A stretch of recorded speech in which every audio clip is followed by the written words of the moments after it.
আসসালামু আলাইকুম শিক্ষার্থীরা, যারা ক্লাসে যুক্ত হয়েছে সবাইকে স্বাগত জানাচ্ছি আজকের ইতিহাস সাজেশনমূলক এই ক্লাসে। এটা তোমাদের টেস্ট প্রিপারেশনের জন্য একটা সাজেশন ক্লাস হবে। এখান থেকে তোমাদের পরীক্ষায় কি আসতে পারে, সম্ভাব্য সিকিউর জন্য টপিকগুলো বলে দেওয়া হবে। যারা ক্লাসে অলরেডি যুক্ত হয়ে গিয়েছো আমাকে শোনা যাচ্ছে কিনা একটু জানাবা এবং সেটা ফাস্ট করবা। যারা ক্লাসে আছো আমাকে শুনতেছো কিনা একটু জানাও, কেমন?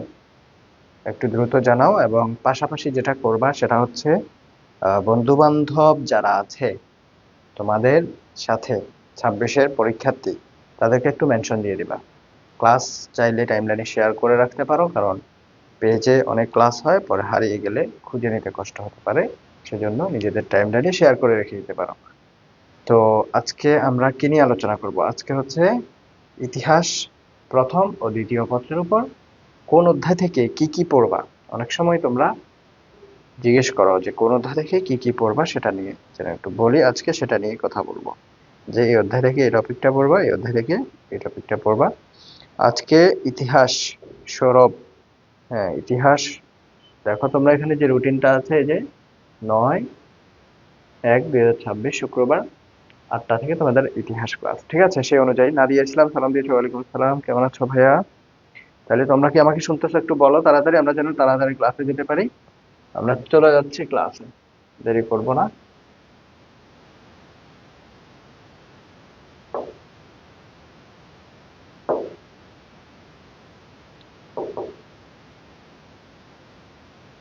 আমাকে শুনতেছো সবাই? হুম,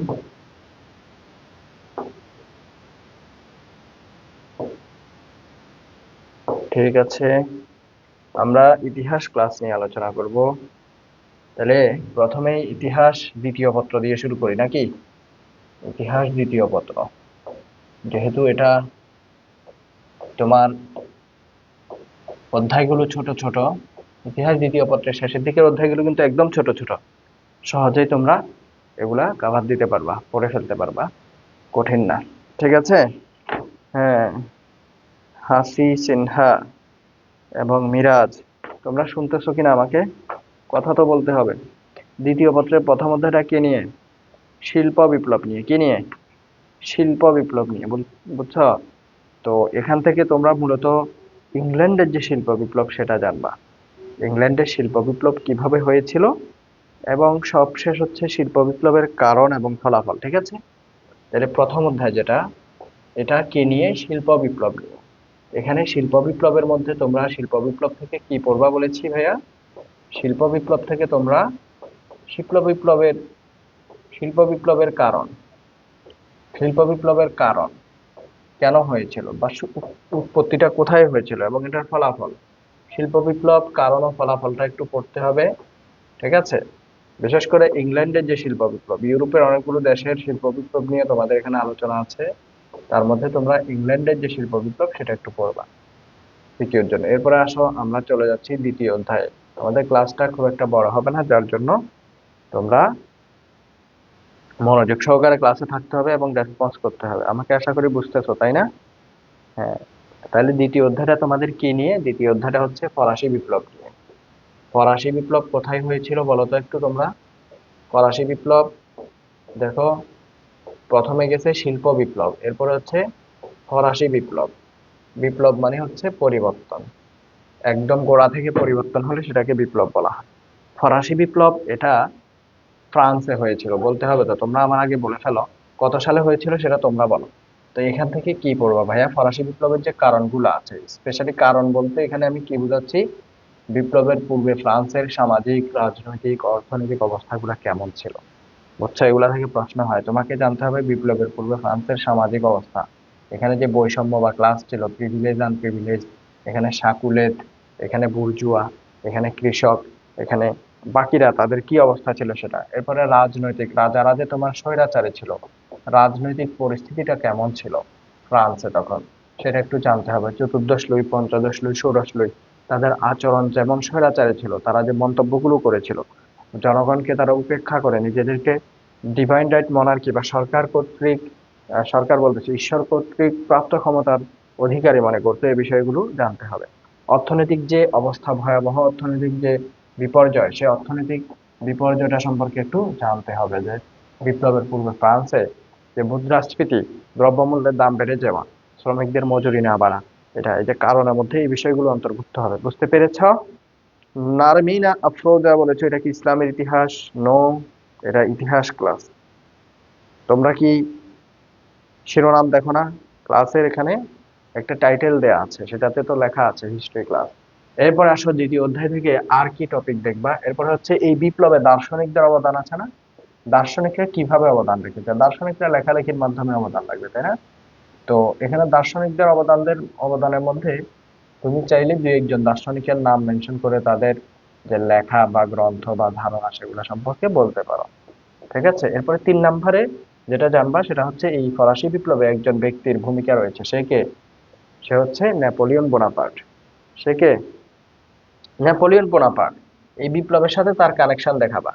ঠিক আছে, নেপোলিয়ন বোনাপার্ট তার সংস্কার বা বিপ্লবের অবদান, বা সে একসময় নিজেও যে স্বৈরাচারী হয়ে উঠেছিল, অর্থাৎ নেপোলিয়ন বোনাপার্ট। আমরা তোমাদের যে টেস্ট প্রিপারেশন বেচ যেটা গেছে সেখানে যে পড়িয়েছি, সেখানে আমরা এগুলো আলোচনা করেছি। ওই স্লাইড অনুযায়ী পড়বা, যেগুলো যেগুলো ওই ক্লাসে বলেছিলাম ওইভাবে পড়বা। দেখো নেপোলিয়ন বোনাপার্ট সে কিন্তু একসাথে দুইটা চরিত্র ধারণ করে। সে বিপ্লবের, দেখো ফরাসি বিপ্লবের মূল মন্ত্র ছিল সাম্য, মৈত্রী, স্বাধীনতা। সাম্য প্রতিষ্ঠা, মৈত্রী প্রতিষ্ঠা, স্বাধীনতা।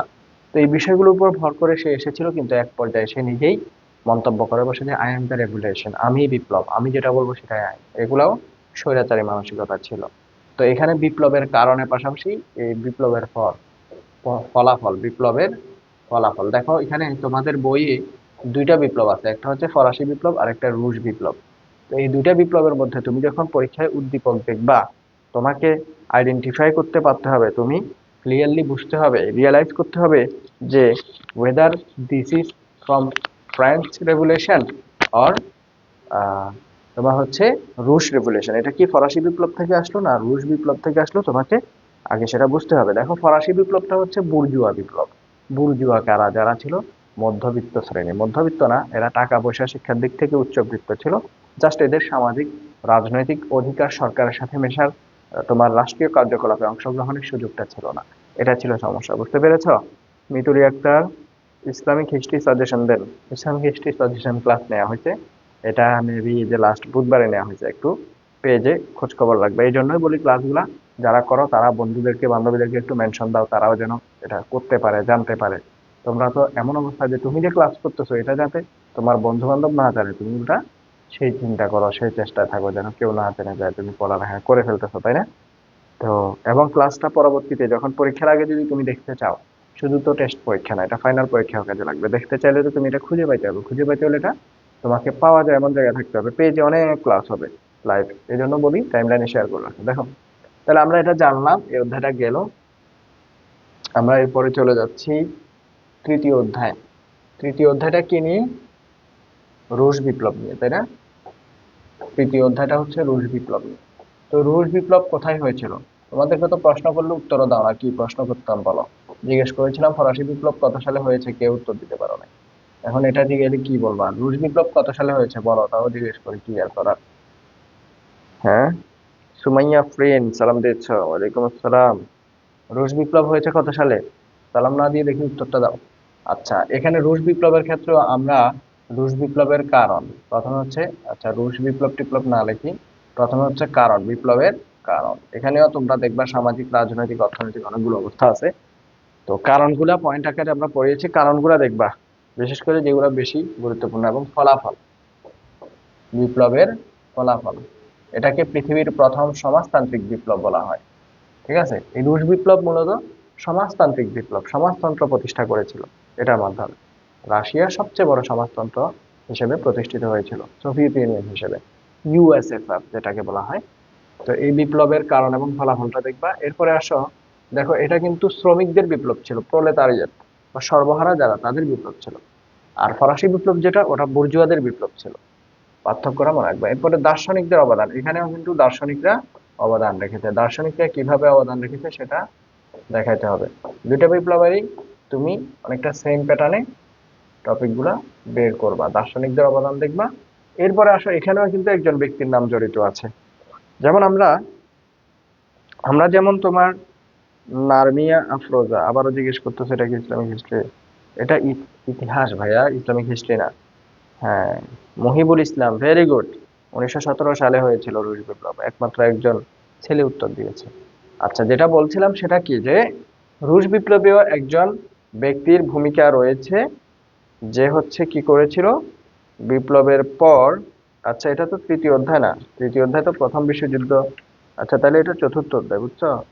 তো এখানেও একজন ব্যক্তির ভূমিকা রয়েছে বিপ্লবের ক্ষেত্রে, আমি এটাকে চতুর্থ করে দিচ্ছি, এটা চতুর্থ অধ্যায়, তোমরা লিখলে একটু কারেকশন করে দাও। এখানেও একজন ব্যক্তির ভূমিকা রয়েছে বিপ্লবের পর, বা বিপ্লবের নেতৃত্ব যেই দলটা দিয়েছিল, বলশেবিক, এটাকে বলশেবিক বিপ্লব বলা হয়, সেই বলশেবিক পার্টির নেতা ছিল লেনিন।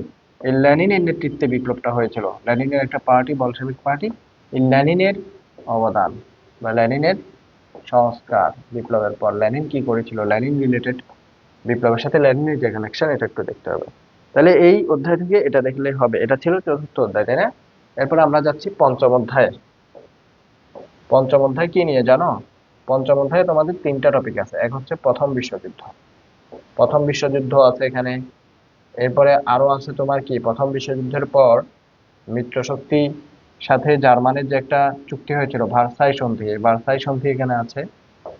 এরপরে আছে কি, এরপরে আছে তোমার তৃতীয় আরেকটা টপিক আছে, যেটা হচ্ছে লিগ অফ নেশনস বা জাতিপুঞ্জ, লিগ অফ নেশনস আরেকটা টপিক। তাহলে এখানে তোমরা কি পড়বা, বিশেষ করে প্রথম বিশ্বযুদ্ধের তোমার হচ্ছে প্রথম বিশ্বযুদ্ধের ব্যাপারটা একটু ভালো করে পড়বা। প্রথম বিশ্বযুদ্ধ এবং ভার্সাই সন্ধি, প্রথম বিশ্বযুদ্ধের যে প্রত্যক্ষ কারণটা আছে, এটা থেকে ডাইরেক্ট প্রশ্ন করা হয়। ওই যে অস্ট্রিয়ার যুবরাজ ফ্রান্সিস ফার্ডিনান্ডকে যে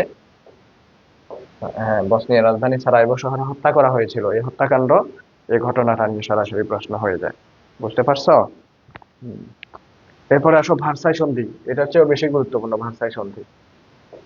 এটা দ্বিতীয় বিশ্বযুদ্ধের একটা অন্যতম কারণ, এটাকে এই জন্য 4টা স্টার দিয়ে দিলাম। ভার্সাই সন্ধি, ঠিক আছে। লিগ অফ নেশনস তেমন একটা আসে না, মেইনলি আমাদের ইউনাইটেড নেশনস বা জাতিসংঘ নিয়ে আরেকটা অধ্যায় আছে, ওইটা থেকে প্রশ্ন হয় হলে। হ্যাঁ, ঠিক আছে। ওয়াসিম, কেমন আছো? ওকে, বুঝতে পারছো?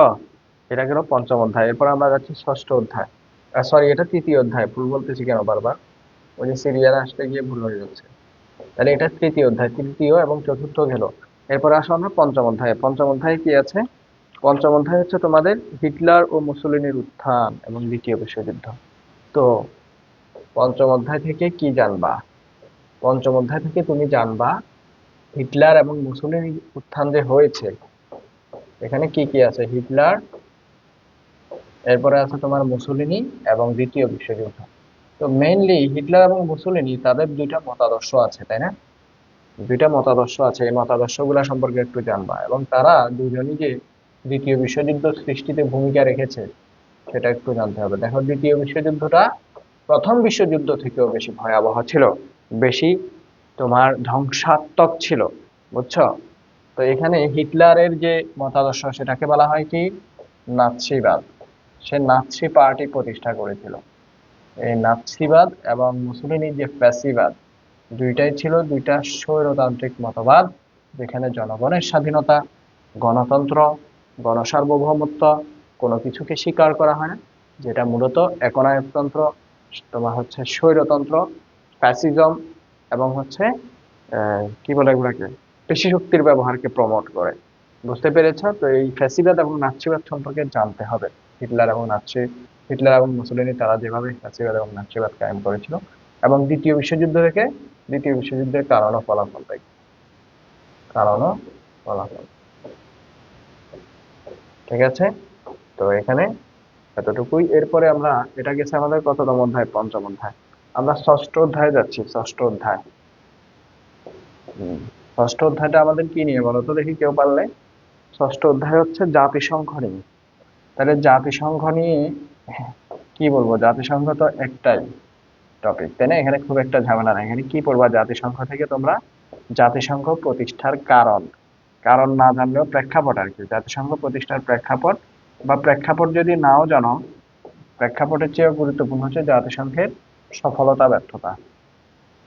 সফলতা বা কি কি সফলতা আছে, দুই একটা পয়েন্ট আলোচনা করলাম, ব্যর্থতার ব্যাপারও দুই একটা বিষয় জানেন, ব্যর্থতার কারণগুলা কি, যে স্ট্রাকচারাল দুর্বলতা, বড় শক্তিগুলোর হাতে ক্ষমতা দিয়ে রাখা, ভেটো শক্তি বা ভেটো ক্ষমতা যেটা, এগুলা হচ্ছে কারণ।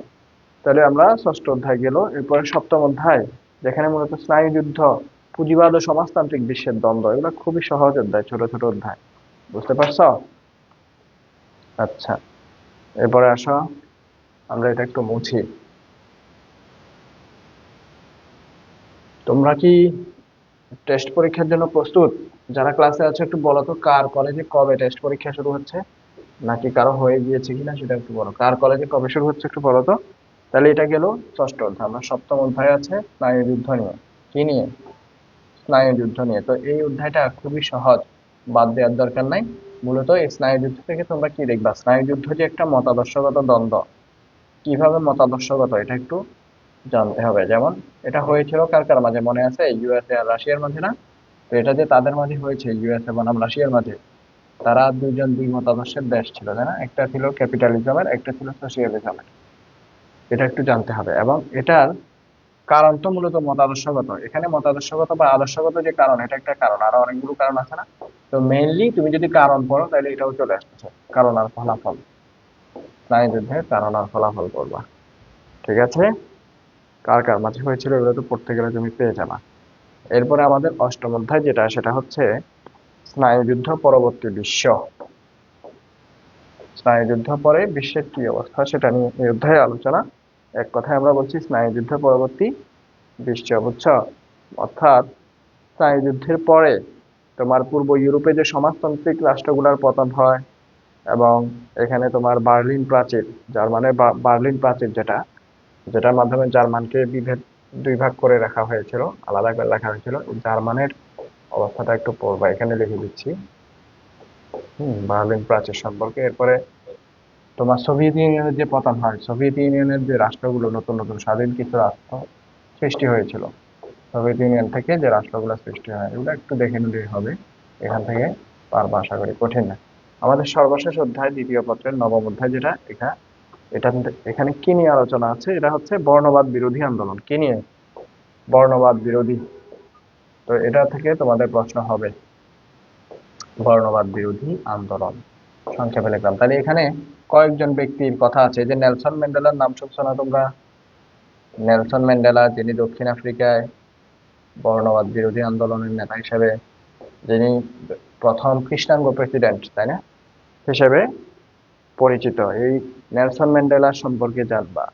এবং বর্ণবাদ, ইংরেজিতে বর্ণবাদ কাকে বলে, বর্ণবাদের ইতিহাস, বিশেষ করে যে স্মরণীয় ব্যক্তিত্বরা আছে, এই স্মরণীয় ব্যক্তিত্বদের মধ্যে কারা আছে তোমার? নেলসন ম্যান্ডেলার কথা বললাম। এরপরে তোমার হচ্ছে গিয়ে ও মার্টিন লুথার কিং, নাম শুনেছো তোমরা? এরপরে ডেসমন্ড টুটু, বুঝছো? Mahatma Gandhi, Martin Luther king, Mahatma Gandhi, Desmond Tutu, এই চারজন ব্যক্তি, Nelson Mandela, Martin Luther king,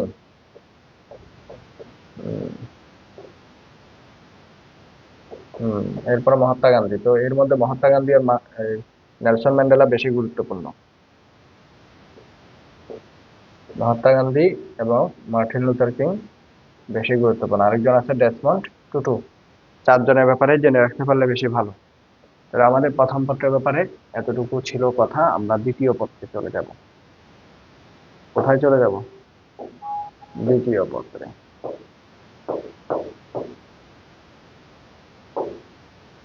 ওকে, আসো। সরি, দ্বিতীয় পত্রতে তখন আলোচনা, প্রথম পত্র যেটা, প্রথম পত্রের আমাদের প্রথম অধ্যায় যেটা, সেটা কি নিয়ে? ভারতে তোমার কি ইউরোপীয়দের আগমন, ভারতীয় উপমহাদেশে ইউরোপীয়দের আগমন। তাহলে ইউরোপীয়দের যে আগমন ঘটেছিল, এই ইউরোপীয়দের মধ্যে কারা কারা ছিল মনে আছে না তোমাদের? এখানে পর্তুগিজরা সবার আগে এসেছিল, তাই না? পর্তুগিজ, ফরাসি, ইংরেজ, ডাচ বা ওলন্দাজ, এরা ছিল। তো এর মধ্যে উদ্দীপকের জন্য তুমি কি দেখবা? প্রথমে হচ্ছে পর্তুগিজ। এই পর্তুগিজরা কেন একটু গুরুত্বপূর্ণ বলছি, কারণ এখানে পর্তুগিজ শক্তি, এটা যে তোমার এই ভারতীয় উপমহাদেশে আসার পর তারা কেন টিকতে পারলো না, তারা যে নির্যাতনমূলক কিছু পদক্ষেপ নিয়েছিল, এবং পর্তুগিজরা বেশি অবদান রেখেছিল আসার ক্ষেত্রে। তারা সর্বপ্রথম এসেছে, পর্তুগিজ নাবিক ভাস্কো দা গামা, সে জলপথ আবিষ্কার করেছে। এরপরে আরেকজন আছে যাকে পর্তুগিজ শক্তির প্রকৃত প্রতিষ্ঠাতা বলা হয়।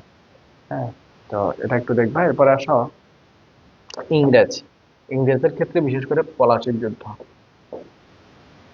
এটা থেকে পরীক্ষা প্রশ্ন হয়। ঠিক আছে, পলাশির যুদ্ধ থেকে পরীক্ষা প্রশ্ন হয়। 4 স্টার দিয়ে রাখবা। এরপরে বাকি এখানে বাকি যেগুলো আছে, যেমন কি আছে এখানে তোমার হচ্ছে কি বক্সারের যুদ্ধ। হ্যাঁ, বক্সারের যুদ্ধের কারণ বা ফলাফল দেখে রাখবা, যদি আসে, এটা খুব একটা আসে না, 2 স্টার দিতে পারো। এরপর হচ্ছে দ্বৈত শাসন, এবং তোমার দ্বৈত শাসনের পাশাপাশি এই যে আহ দেওয়ানি লাভ, এগুলা কি বা এগুলার ফলাফল গুরুত্ব দেখে রাখবা আর কি। এগুলো খতে আসে, দেওয়ানি লাভ বলতে কি বুঝাও, দ্বৈত শাসন বলতে কি বুঝাও, 76-এর মন্বন্তর বা দুর্ভিক্ষ যেটা হয়েছিল এসবের ফলে, সেটা বুঝতে পারছো? এরপরে দেখো আমরা দ্বিতীয় অধ্যায়টা একটু দেখি। দ্বিতীয় অধ্যায়ে অনেকগুলো গুরুত্বপূর্ণ টপিক আছে, তার মাঝে এটা মূলত কি নিয়ে, ভারতে কি শাসন, কোম্পানির শাসন। তো কোম্পানির শাসন 100 বছর ছিল। এই 100 বছরের ইতিহাস, অর্থাৎ 1757 থেকে 1857 পর্যন্ত যে ঘটনাগুলো ইংরেজদের, সেটার ইতিহাস হচ্ছে এটা। আচ্ছা, তাইলে কোম্পানি শাসন, তাই না? এখানে কয়েকজন শাসকের ব্যাপারে, গভর্নর জেনারেলের ব্যাপারে আছে, তবে ব্যাপার হচ্ছে যে এগুলা কি সহজ, কোন শাসক থেকে কি পড়বা, যেটা বলবো সেটা পড়লে আশা করি পরীক্ষার জন্য হবে। 1 নম্বরে আসো, ওয়ারেন হেস্টিংস এর ব্যাপারে শুধু তার চরিত্র কৃতিত্ব দেখলেই হবে। কি বলেছি? ওয়ারেন হেস্টিংস, তিনি, ওয়ারেন হেস্টিংস হচ্ছে প্রথম গভর্নর জেনারেল। ঠিক আছে, ভারতীয় উপমহাদেশের প্রথম গভর্নর জেনারেল হচ্ছে ওয়ারেন হেস্টিংস। সংক্ষেপে দেখলাম, তার চরিত্র কৃতিত্ব দেখবা, চরিত্র কৃতিত্ব দেখলেই হবে। বিশেষ করে এখান থেকে দেখবা তার সময় একটা আইন প্রণয়ন হয়, যেটাকে বলা হয় রেগুলেটিং অ্যাক্ট, নিয়ন্ত্রণমূলক আইন। এই রেগুলেটিং অ্যাক্টটা একটু দেখবা, রেগুলেটিং অ্যাক্টের গুরুত্ব। ঠিক আছে, গেল। এরপরে আসো লর্ড কর্নওয়ালিস। কর্নওয়ালিসের চিরস্থায়ী বন্দোবস্ত খুবই গুরুত্বপূর্ণ, বলে দিচ্ছি। চিরস্থায়ী বন্দোবস্ত ব্যাপারটা কি, এটা সুফল কুফল, সুফল কুফলের মধ্যে সুফলগুলোকে তুমি গুরুত্ব হিসাবে দেখাতে পারবা। তাহলে চিরস্থায়ী বন্দোবস্ত, লর্ড কর্নওয়ালিসের কি বলেছি, লর্ড কর্নওয়ালিসের কি বলেছি ভাইয়া, চিরস্থায়ী বন্দোবস্ত। ঠিক আছে, এরপরে আসো লর্ড ওয়েলেসলি। লর্ড ওয়েলেসলি থেকে কি পড়বা, লর্ড ওয়েলেসলি থেকে পড়বা তার অধীনতামূলক মিত্রতা নীতি, যেটাকে আমরা বলি সাবসিডারি অ্যালায়েন্স। এটা খুবই খুবই গুরুত্বপূর্ণ। হম, নাইমুল হক কেমন আছো? আচ্ছা, এখানে ওয়ারেন হেস্টিংস এর রাজস্ব সংস্কারটা দেখবা, রাজস্ব সংস্কার। ঠিক আছে, রাজস্ব সংস্কার যেটা চরিত্র কৃতিত্বের মধ্যেও পাবা, রাজস্ব সংস্কার দেখবা, চরিত্র কৃতিত্ব দেখবা, রেগুলেটিং একটা গুরুত্ব। লর্ড কর্নওয়ালিস থেকে চিরস্থায়ী বন্দোবস্ত। লর্ড ওয়েলেসলি থেকে পড়বা তুমি কি, সাবসিডারি অ্যালায়েন্স ইংলিশে যেটাকে বলে, আর বাংলায় হচ্ছে অধীনতামূলক মিত্রতা নীতি। অধীনতামূলক মিত্রতা নীতি এটা কি জিনিস সেটা বুঝতে হবে, এবং এটা কার কার উপর প্রয়োগ করেছিল। তো এটা পড়লে তুমি শেষে গিয়ে প্রত্যেকটা শাসকের চরিত্র কৃতিত্ব বা তাদের যে অবদান সেটাও টের পেয়ে যাবে। এরপর আসো Lord William Bentinck. William Bentinck, তার থেকে পড়বা কি, তার সামাজিক ও শিক্ষা কেন্দ্রিক যে সংস্কার। লর্ড উইলিয়াম বেন্টিং, তিনি সামাজিক সংস্কার করেছিলেন, অনেকগুলো সামাজিক সংস্কার অবদান রেখেছেন। সেটা কিরকম, যেমন সতীদাহ প্রথা রহিত করেছেন, এরপরে শিশু হত্যা দমন করেছেন। হ্যাঁ, তিনি হচ্ছে তোমার সহমরণ অনুমরণ এগুলো বন্ধ করেছেন। শিক্ষা সংস্কারের ক্ষেত্রে তিনি ভারতে সর্বপ্রথম ইংরেজি শিক্ষা, পাশ্চাত্য শিক্ষা চালু করেছিলেন উইলিয়াম বেন্টিং। তাহলে তার কি বলেছি আমরা, তার থেকে পড়বা সামাজিক ও শিক্ষা সংস্কার, সামাজিক ও শিক্ষা সংস্কার। গেল এটা লর্ড উইলিয়াম বেন্টিং। এরপরে আসো, আরেকজন আছে শাসক ইংরেজ, যারটা তোমরা পড়বা। তিনি কে, তিনি হচ্ছেন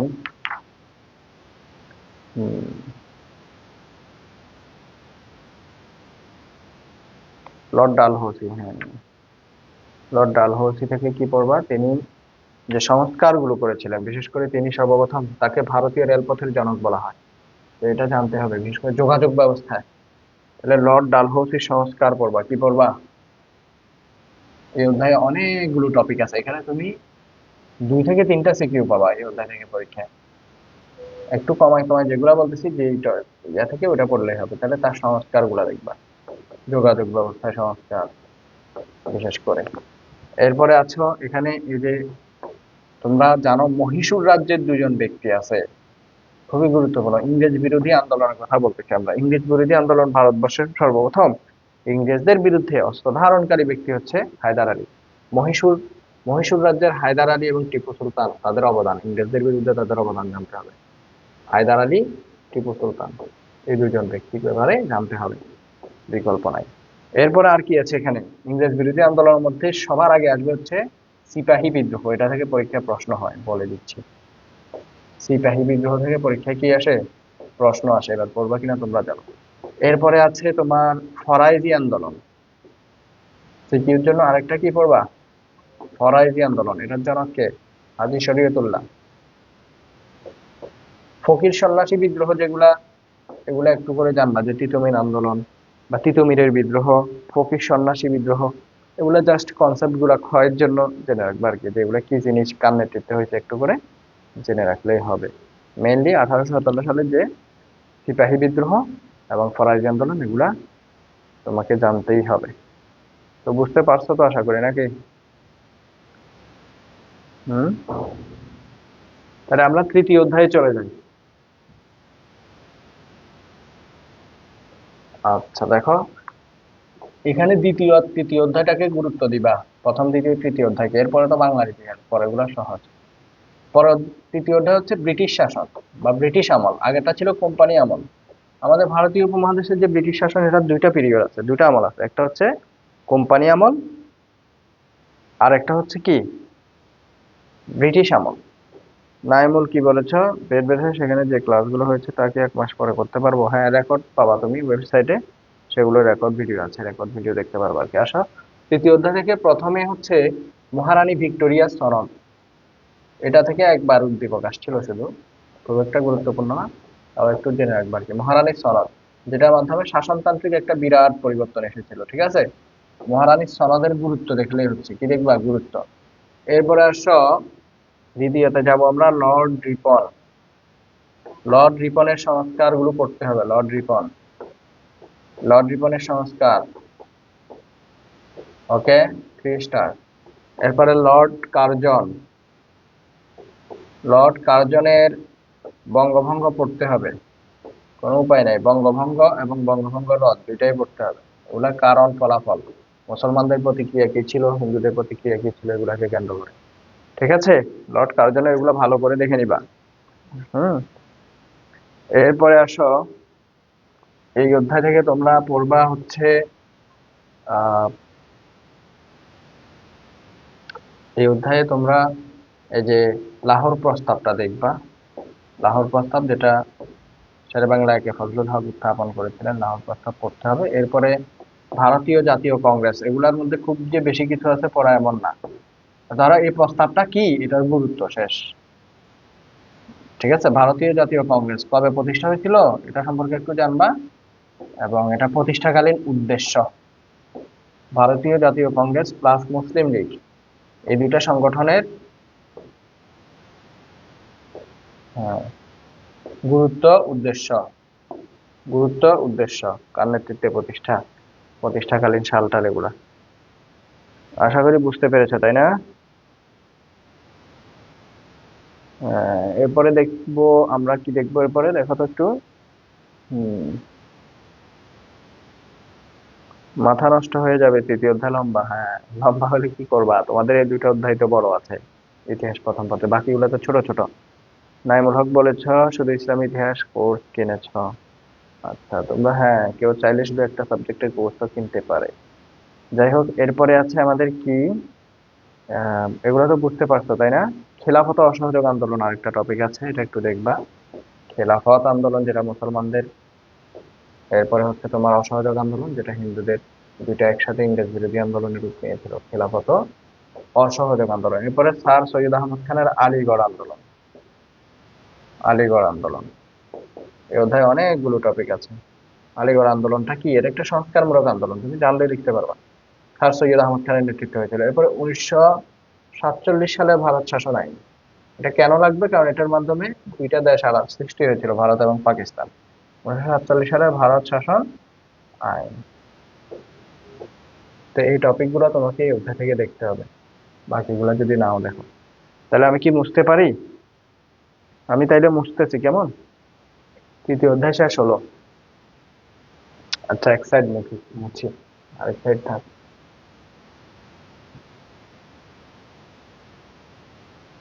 এরপরে চতুর্থ অধ্যায় যেটা, সেটা তো আমার বাংলার ইতিহাস।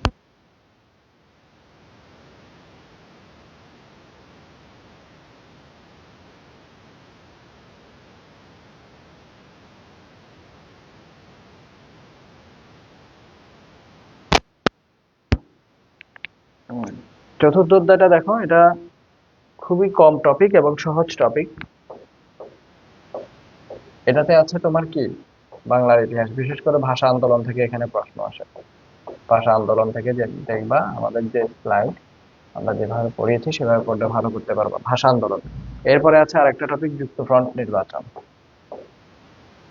তো যুক্তফ্রন্টকে 2 স্টার দাও, ভাষা আন্দোলনকে 3 স্টার দিয়ে রাখো।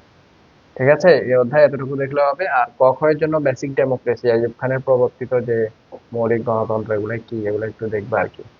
বেসিক ডেমোক্রেসি যেগুলো যেগুলো আছে, ওগুলো ক খ এর জন্য দেখবা। এরপরে পঞ্চম অধ্যায়ে যাচ্ছি আমরা। পঞ্চম অধ্যায়ে আছে কি, দেখি একটু। হ্যাঁ, পঞ্চম অধ্যায়ে তোমার পূর্ব এবং পশ্চিম পাকিস্তান বৈষম্য, পূর্ব পশ্চিম বৈষম্য একটু জানবা। সামরিক, অর্থনৈতিক, রাজনৈতিক যে বৈষম্যগুলো ছিল, একটা ডাটা দিতে পারলে বৈষম্যের ক্ষেত্রে উত্তরটা কি হবে, ভালো হবে। মানে 6 দফা টফা এগুলো তোমাদের পরীক্ষা আসবে না, ওগুলো বাদ। আগরতলা মামলা, 6 দফা এগুলো লাগবে না। 69 গণ অভ্যুত্থান দেখবা, দেখতে পারো।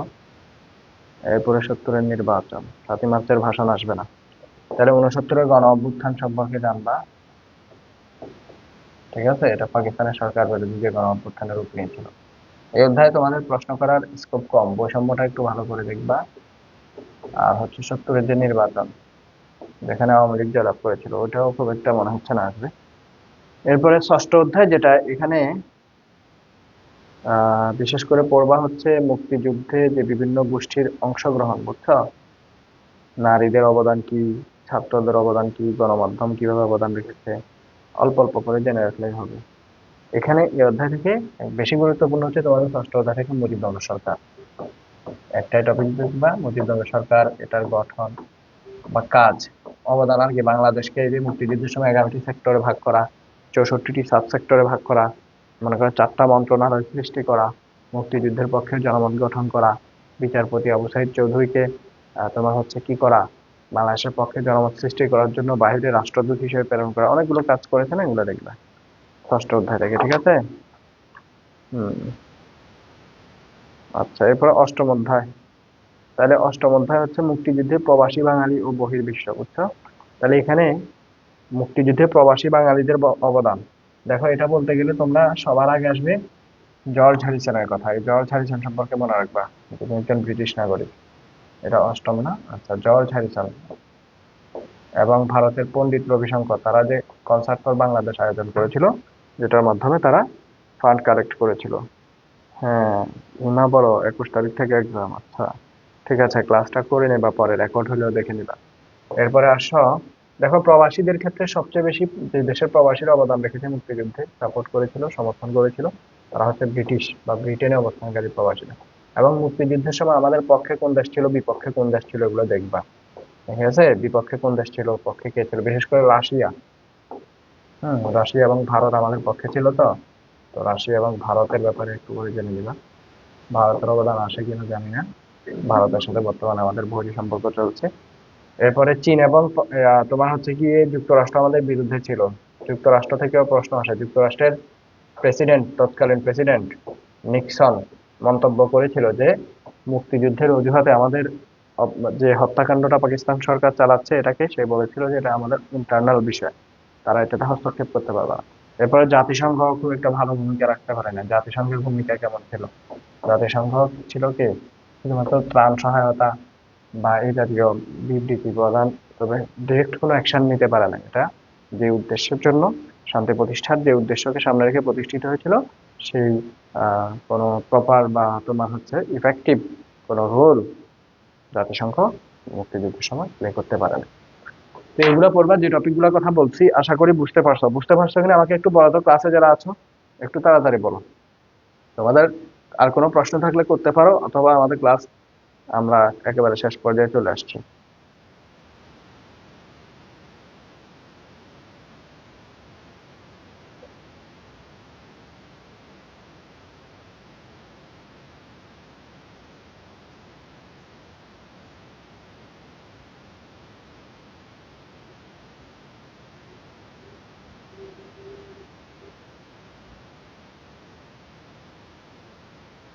সবাই বুঝছো? কারো কোনো প্রশ্ন থাকলে বলো।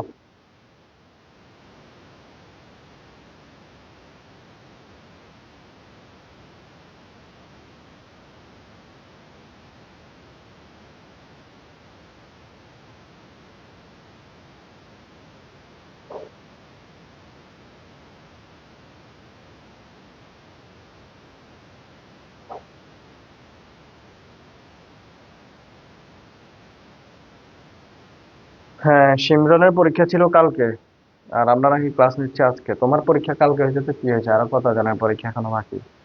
হ্যাঁ, তুমি কি মনে করো ক্লাস শুধু তোমার জন্য নেওয়া হচ্ছে? আরো কতজন পরীক্ষা এখনো দেয় নাই, বাকি আছে, তুমি দিয়ে দিছো আর কি। ঠিক আছে তাহলে, বাচ্চা কাচ্চারা সবাই ভালো থাকো, যেভাবে বলছি সেভাবে পড়াশোনা করো, পরীক্ষা ভালো করো, দেখা হবে ইনশাল্লাহ। আল্লাহ হাফেজ, ভালো থাকো।